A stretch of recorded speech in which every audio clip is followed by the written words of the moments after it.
اور اسی وسیلے کے تعلق سے ایک چیز یہ ہے جو سلسلہ ہے پیری مریدی کا کہ کسی کو پیر بنانا، کسی کا مرید ہونا، کسی کے دامن سے وابستہ ہونا، کسی کی بارگاہ سے جڑ جانا، یہ بھی تو وسیلہ بنانے کا ہی ایک طریقہ ہے، یہ بھی وسیلہ بنانے کا ایک طریقہ ہے۔ اور یہ مرید ہونا، پیر بنانا یعنی کہ بیعت ہونا، بیعت کرنا، یہ ہم لوگوں کی بنائی ہوئی چیز نہیں ہے، یہ کوئی دنیاوی رسم نہیں ہے، یہ کوئی دنیاوی رواج نہیں ہے، بلکہ اس کی کتنی اہمیت ہے اور یہ کتنا ضروری ہے ہم اس سے اندازہ لگا سکتے ہیں کہ اللہ کے رسول صلی اللہ تعالی علیہ وسلم کے ساری مخلوق میں سب سے افضل ذات ہے، سب سے افضل، اور حضور کیا ہے یہ حضور ہی جانتے ہیں اور اللہ جانتا ہے، کیونکہ رسول پاک صلی اللہ تعالی علیہ وسلم نے تو خود فرمایا کہ اے ابو بکر میں کیا ہوں مجھے میرا رب ہی جانتا ہے۔ تو حضور کی کتنی رفعتیں ہیں، کیا کیا عظمتیں ہیں، کیا کیا بلندیاں ہیں، یہ تو حضور ہی جانتے ہیں اور اللہ جانتا ہے۔ اور حضور کے صحابہ سامنے سے حضور کی بارگاہ میں ہیں، رسول پاک کے چہرے کی زیارت کرنے والے، سامنے سے حضور کی باتوں کو سننے والے، حضور کی صحبتوں کو اختیار کرنے والے، حضور کو دیکھ کر ایمان لانے والے، وہ بھی بڑے عظیم ہیں، بڑی فضیلتوں والے ہیں، بڑی عظمتوں والے ہیں۔ لیکن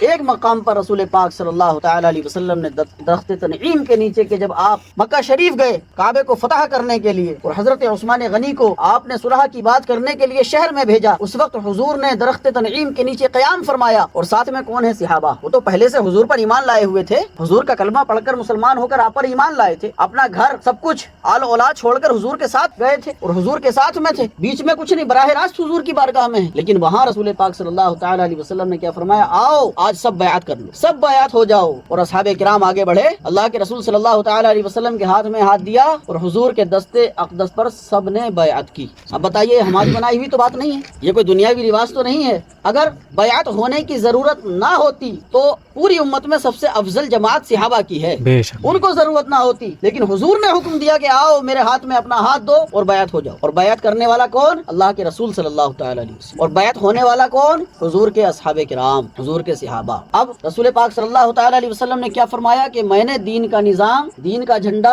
علماء اور اولیاء کے ہاتھ میں دیا۔ اور حضور صلی اللہ تعالی علیہ وسلم کی احادیث مبارکہ سے یہ بھی ثابت ہے کہ علماء حقہ، اولیاء کرام یہ حضور کے نائب ہیں، تو ظاہر سی بات ہے کہ ان کا عمل، حضور کے نائب کا عمل حضور کی رضامندی کے خلاف تو نہیں ہو سکتا، اور جن کے ہاتھوں میں دین کا نظام دیا گیا ہے ان کا طریقہ دین کے خلاف تو نہیں ہو سکتا، کیونکہ ان کے اوپر تو ذمہ داری ہے کہ وہ دین کو آگے بڑھائیں گے، دین کو پھیلائیں گے، دین کو چلائیں گے، دین کو عام کریں گے، لوگوں کو دین سے جوڑیں گے، ان کے ہاتھ میں تو پورا نظام ہے۔ اور یہ اولیاء کرام کی ہی محنتیں ہیں کہ آج دین اسلام پوری دنیا میں موجود ہے، پوری دنیا میں موجود ہے، کیونکہ مکمل تو حضور پر ہو گیا ہے، لیکن کبھی حضرت امام حسین اس کو زندہ کر رہے، کبھی حضرت خالد بن ولید اس کو زندہ کر رہے ہیں، سرکار امام اعظم اس کو زندہ کر رہے ہیں، سرکار غوث اعظم اس کو پھیلا رہے ہیں، سرکار خواجہ غریب نواز اس کو آگے بڑھا رہے ہیں، سرکار مجدد الفسانی اس کو بچا رہے ہیں، سرکار بہاؤالدین نقشبند اس کی اشاعت فرما رہے ہیں، غرض ہے کہ اولیاء کرام چلتے جا رہے ہیں اور دین چلتا جا رہا ہے، یہ دنیا زمانے میں جاتے جا رہے ہیں، دین پھیلتا جا رہا ہے، ان کی محنتیں ہوتی جا رہی ہیں، دین ترقی پاتا جا رہا ہے،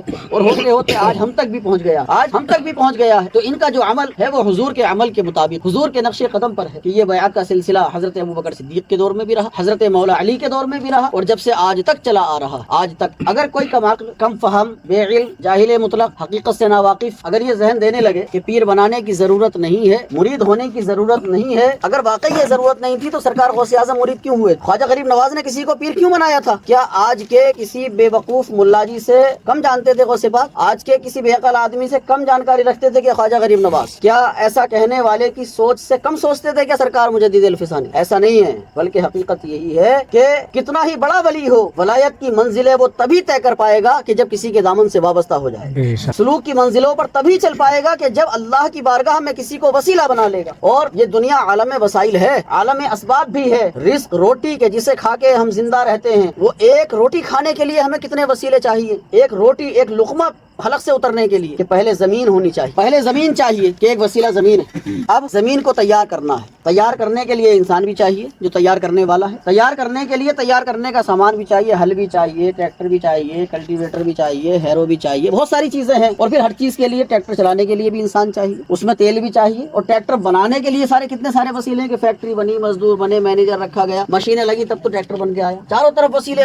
ہر چیز میں ایک دوسرے سے جڑی ہوئی چیزیں ہیں۔ اگر ہمیں ایک فاوڑا بھی چاہیے تو اسے لکڑی چاہیے، لوہا چاہیے، بنانے والا چاہیے، اس کے لیے آگ بھی چاہیے، چھیلنے کے لیے لکڑی کو، اس کے